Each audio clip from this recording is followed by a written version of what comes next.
Deus, paz e vida restaurada. Eu quero trazer uma palavra de fé ao seu coração.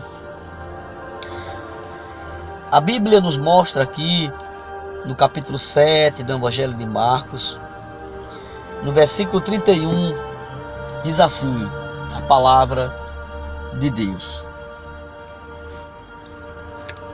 Ao seguir, Jesus saiu dos arredores de Tiro e atravessou as terras de Sidom, até o mar da Galileia, da região de Decápolis.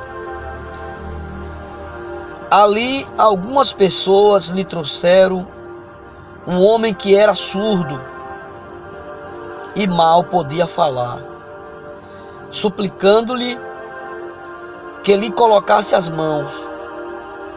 Depois de levá-lo à parte, longe da multidão, Jesus colocou os dedos nos ouvidos dele e em seguida cuspiu e tocou na língua dele.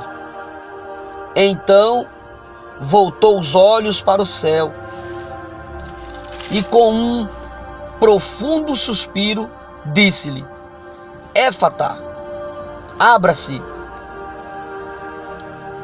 Com isso, os ouvidos do homem se abriu e a sua língua ficou livre e ele começou a falar corretamente. Jesus ordenou que não contasse a ninguém. Contudo, quanto mais ele proibia, mais o homem falava. O povo ficou simplesmente maravilhado e dizia: ele faz tudo muito bem, faz até o surdo ouvir e o mudo falar. Glória a Deus. Meu querido, nessa manhã eu quero trazer para você algo muito crucial da parte de Deus, algo muito poderoso da parte dos céus, até porque todos nós sabemos que Jesus, ele tem tanto poder, ele tem tanta unção,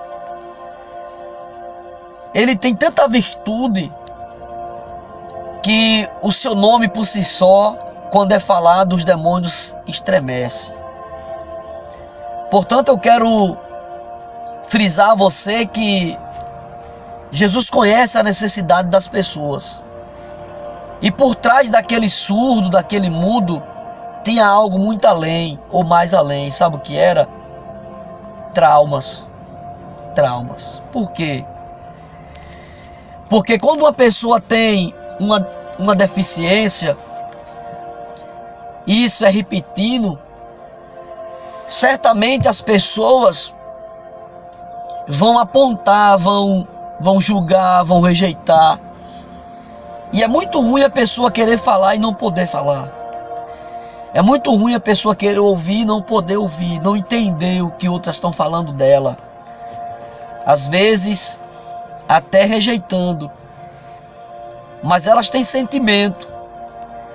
E muitos entendem, sabem que alguém está zombando de si, que alguém está falando mal de si. E com isso, infelizmente, gera alguns traumas na vida. Tem muita gente deficiente que tem traumas. Em outra ocasião, Jesus mandou um homem que tinha a mão menor do que a outra vir para o meio, e Jesus curou ele, e o homem veio com trauma. Ele veio meio receoso e Jesus falou: estenda a mão. Você conhece essa história? E ele estendeu a mão com muita dificuldade, porque ele pensava: eu vou estender a mão, vão ver minha mão menor do que a outra. Essa é uma realidade. Mas o que eu quero destacar para você aqui é 4 coisas.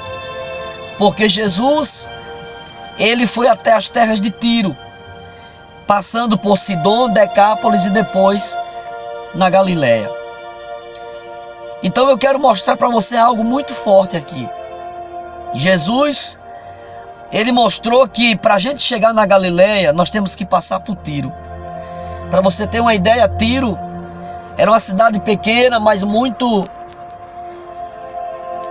vista pelos inimigos.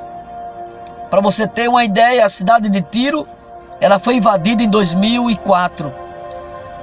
E invadiram Tiro em busca do que Tiro tinha de melhor, que era as terras do Negev. Para você ter uma ideia, Tiro e Israel tinham uma fronteira. E a fronteira ela era dividida em terras. Na verdade eram rochas grandes. E lá no topo, no inverno, fazia geleiras muito grandes, muito enormes. E no verão, essas geleiras descongelavam e as águas do Negev corria, entrava em Israel e regava tudo que passava. Fazia florescer tudo. E com isso, Tiro foi saqueada, foi invadida e devastada. Para você ter uma ideia onde Jesus estava. Jesus estava justamente em Tiro, justamente lá, nesse lugar, aonde judeus não se comunicavam com libaneses. Então, Jesus estava justamente neste lugar terrível chamado Tiro. Ele poderia não estar lá, mas ele estava. E por que ele estava? Porque ele estava procurando o que na cidade santa ele não encontrou. Quando Jesus estava em Tiro, a Bíblia diz que uma mulher correu, uma mulher libanesa, se ajoelhou e gritou. Era uma mulher da Fenícia, né? Uma mulher de Sírio e Fenícia. E ela gritou, caiu de joelho dizendo: Senhor, a minha filha está endemoniada, a minha filha está doente. E Jesus disse assim: não é lícito, filha, pegar os pães dos seus herdeiros, dos seus donos e lançar para os cachorros. Por quê? Porque de fato aquela mulher, ela era de Tiro. E se Jesus pegasse a bênção dos israelitas e entregasse para ela, ele sabia que ele estaria fazendo a sua própria vontade e não a do Pai, porque não era lícito fazer aquilo, porque havia promessas para os herdeiros. Jesus veio para os seus e os seus não receberam. Isso é óbvio. E Jesus disse: não posso fazer isso. Mas a mulher surpreendeu Jesus com a fé. E ela disse assim: olha, Senhor, até os cachorros comem da migalha ou das migalhas que caem da mesa dos seus senhores. Eu estou precisando. E ela conseguiu atrair, chamar a atenção de Jesus. Ela conseguiu.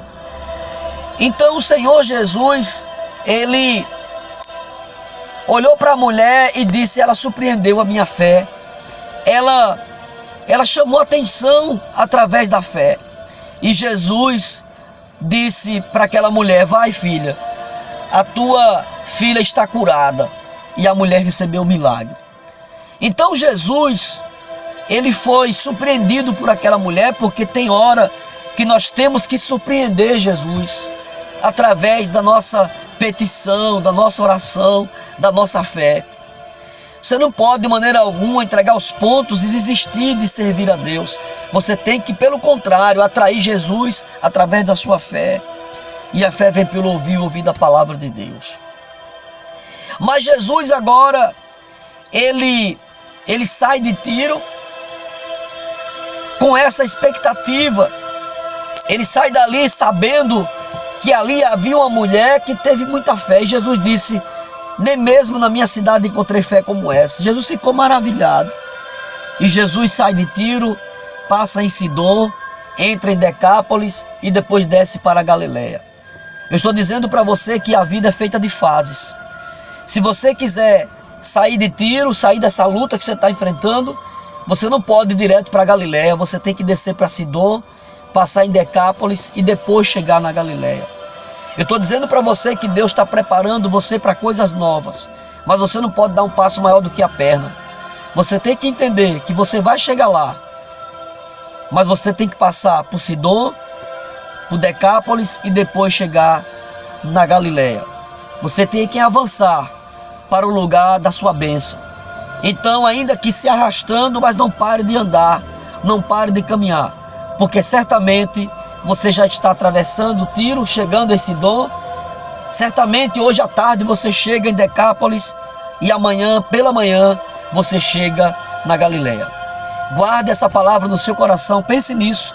Um beijo no seu coração e até lá, em nome do Senhor Jesus. Paz e vida restaurada.